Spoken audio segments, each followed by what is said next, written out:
you want to measure innovation, but we all need to agree what is innovation. So what's your definition of innovation?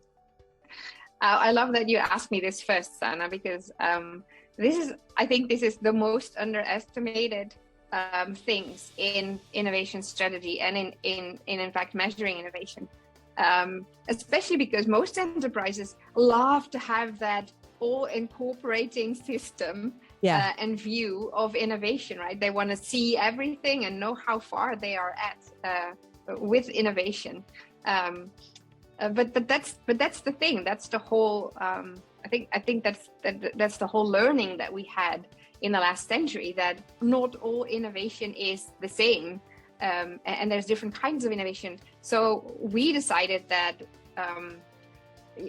it's okay if you call it innovation, but make sure that you give it different names internally, and make sure that you treat these things differently, because you have the kinds of innovation that have to do with the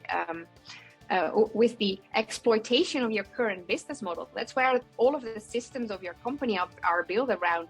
So everything to do with this, with growing this, with optimizing this, with renovating this, with making it more efficient. Yes, also digitization is that exploitation of your current business model. So that works under your current system. So in general, I'm saying that's optimizing or renovating or improving, but not necessarily innovating. So innovation takes place in a more complex context, right? So there's a lot of new things happening, and you're trying to find either a new business model and or a new market in a completely new context. And in that context, you need to search for what works and what doesn't work, which means that it will take time. And in that time, you cannot measure with the system that you are used to measure with, which is that system that is the optimizing, exploiting system that makes sure that risk is avoided, and we all at the end have some ROI to steer on. And that's not possible within that searching bit, that more complex, high risk new business model innovation, where your main goal is actually learning what works, validating if that's already true in the world around you.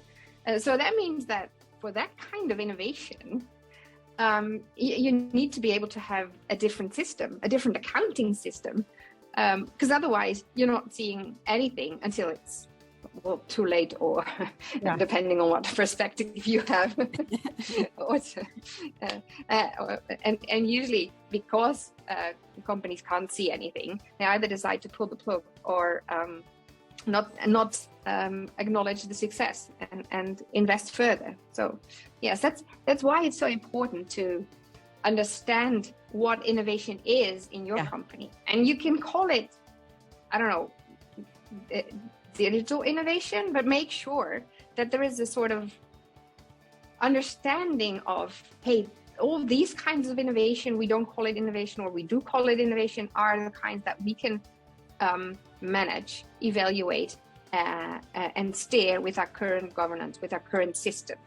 And this is innovation, which means we need to search for things that work. We have a different approach because this is high risk. So we're not putting the same kind of investment techniques in this kind of innovation that we do with the other ones.